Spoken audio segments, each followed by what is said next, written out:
Good morning. आज हम गणित विषय का निर्देशांक ज्यामिति का अगला भाग 8वां भाग पढ़ते हैं। इससे पहले हमने 7 भाग पढ़े। इसमें त्रिभुज के बारे में, चतुर्भुज के बारे में, विभाजन बिंदु के निर्देशांक ज्ञात किस प्रकार से होते हैं उसको पढ़ा था। तो उसके अगले भाग में हम आज पढ़ते हैं। जो सवाल है हमारा वो है कि बिंदु 11,9 और 1,2 को मिलाने वाली रेखा को समत्रिभाजित करने वाले बिंदु के निर्देशांक ज्ञात कीजिए। तो इस प्रकार एक रेखाखंड है और उसको कितने भागों में बांटना है? समान 3 भागों में विभाजित करना है। किस प्रकार से विभाजित होगा उसको हम देखेंगे। तो सबसे पहले एक रेखाखंड बनाएंगे ए और बी। अब ए बिंदु के निर्देशांक 11,9 और दूसरा है 1,2। अब इन दोनों बिंदुओं को मिलाने वाली जो रेखा है इसको कितने भागों में बांटना है? समान 3 भागों में। तो समान 3 भाग बनाएंगे, देखेंगे। एक भाग बनाया, दूसरा भाग बनाया और ये तीसरा भाग बन गया। तो 1, 2 और 3 तीनों को कैसे बनाया है? समान। तो सबका अनुपात होगा 1:1:1। अब ये दो बिंदु जो होंगे P और Q नाम लिख दिया। अब ये P बिंदु एक तो बांट रहा है इस विभाजन रेखा को और एक कर रहा है Q बिंदु इस रेखाखंड का विभाजन। तो P बिंदु जो है उस रेखा को 2 भागों में कौन से अनुपात में बांटता है? तो देखेंगे P बिंदु के इधर वाले भाग में बाईं ओर जो हमारे पास में 1 भाग है और दाईं ओर 1 और 2 भाग है। तो P बिंदु इसको कौन से अनुपात में बांटता है? 1:2 में। तो 1:2 में बांटेगा और Q बिंदु जो होगा वो हमें इसको 2:1 में बांटेगा, क्योंकि यहाँ पे अपने 2 भाग हैं और 1 भाग है। इसका अनुपात 2:1 होगा। तो P बिंदु रेखाखंड AB को कौन से अनुपात में बांटता है? 1:2 में और Q बिंदु 2:1 में। इसी प्रकार से वो 4 भागों में बांटेगा। तो इसके आपको 4 भाग बनाने हैं। लेकिन विभाजन सूत्र से जबर करेंगे तो आपको पता है दोनों निर्देशांक दे देगा प्रश्न में और अनुपात दिया हुआ होगा। तो आपको विभाजन बिंदु के निर्देशांक पूछेगा और अगर एक किनारा कम देगा तो आपको विभाजन बिंदु भी दे देगा और विभाजन बिंदु के साथ दोनों किनारे देंगे तो पूछेगा अनुपात। लेकिन इसमें आपको क्या ज्ञात करना है? विभाजन बिंदु के निर्देशांक। तो बिंदु P रेखाखंड AB को, किसको?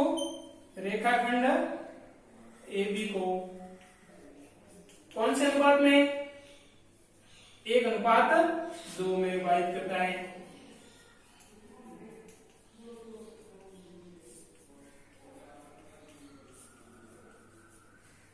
बिंदु P रेखाखंड AB को 1:2 में विभाजित करता है। कौन से अनुपात में विभाजित करता है? 1:2 में विभाजित करता है। अब 1:2 में विभाजित करता है तो हमारे पास M1 कौन हो गया? 1 और M2 कौन हो गया? 2। X1 11, Y1 9, X2 1, X2 जो है 1 और Y2 है वो 2 होंगे। अब हम विभाजन सूत्र लिखते हैं। तो हमारा विभाजन सूत्र जो रहेगा वो है x बराबर m1 x2 plus m2 x1 बटे में m1 प्लस x2 और y की स्थिति जो होगी m2 y1 plus m2 y1 बटे में m1 प्लस m2। अब हम इनको आगे संख्या के रूप में लिखते हैं। तो देखिए m1 कौन है हमारा? 1 गुणा में x2। तो x2 कौन है हमारे पास? 1 प्लस m2 कौन है? 2 गुणा में x1 कौन है? 11 11 लिखिए। उसके बाद बटे में m1 प्लस m2। फिर y की स्थिति को लिखते हैं। तो m1 गुणा में y2 फिर m2 गुणा में y1। तो y1 लिख दिया बटे में m1 प्लस m2। गुणा के बढ़ने की स्थिति 1 और 1 का गुणा 1, 2 और 11 का गुणा 22 बटे में 3 हो गए। 1 प्लस 2 दोनों को जोड़ दिया तो 23 बटे 3। फिर इसी प्रकार y की स्थिति को देखेंगे तो 1 और 2 का गुणा 2, 9 और 2 का गुणा 18 बटे में 3, दोनों को जोड़ देंगे 3। तो ये हमें x और y की स्थिति से बिंदु P के निर्देशांक प्राप्त हो गए। किसके बिंदु के? बिंदु P के निर्देशांक प्राप्त हुए हैं। बिंदु P के निर्देशांक हमें क्या मिले हैं? 23 बटे 3 और 20 बटे 3। बिंदु P रेखाखंड AB को कौन सा अनुपात में काटा था? 1:2 में। अब हम जब इसी प्रकार से बिंदु Q की निर्देशांक ज्ञात करेंगे तो अनुपात कौन होगा? 2:1 होगा। और विभाजन बिंदु जो होंगे हमारे पास Q बिंदु के निर्देशांक 2:1 से ज्ञात करेंगे, क्योंकि x1 और x2 है, y1 और y2 की स्थिति हमारे पास है। तो हम कौन से बिंदु के निर्देशांक ज्ञात करते हैं? अब Q बिंदु के। तब अनुपात कौन लेंगे हम? 2:1, क्योंकि दो भाग हमारे पास दाईं ओर है और एक भाग दाईं ओर है। इस प्रकार से हम इस स्थिति को Q बिंदु के निर्देशांक ज्ञात करेंगे। तब तक आप इसका स्क्रीनशॉट ले लीजिए।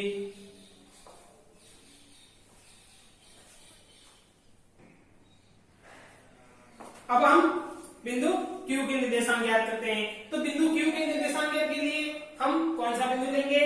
बिंदु Q। रेखाखंड AB को कौन से अनुपात में बांटेगा? 2:1। पहले कौन अनुपात था? 1:2। किसके लिए? बिंदु P के लिए, क्योंकि इसके एक भाग बाईं ओर था, दो भाग दाईं ओर था। लेकिन Q बिंदु के लिए दो भाग दाईं ओर है, एक भाग बाईं ओर है। तो हम Q बिंदु के माध्यम से इस रेखाखंड को कौन से अनुपात में बांटते हैं? 2:1 में। हमारा विभाजन सूत्र वही है, उसी स्थिति में हम लिखते हैं, सिर्फ अनुपात बदला है। बाकी x1 y1 x2 y2 जो निर्देशांक है वो वही रहेंगे, क्योंकि रेखाखंड वही है।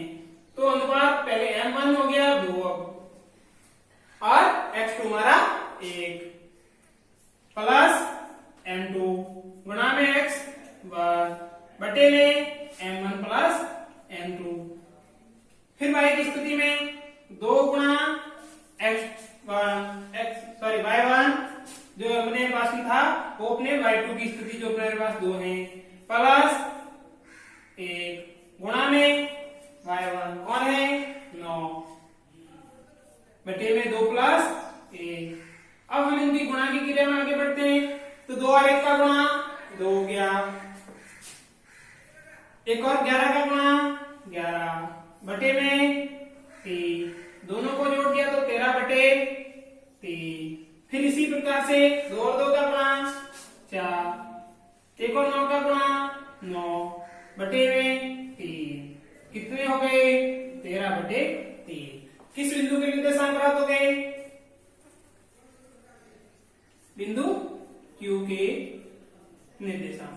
तो बिंदु Q के निर्देशांक कौन प्राप्त हो गए? दोनों मिले हैं हमें 13 बटे 3 और 13 बटे 3। तो इस प्रकार से हमने बिंदु P और Q दो बिंदुओं के माध्यम से हमने इस रेखाखंड को कितने भागों में बांटा? समान 3 भागों में।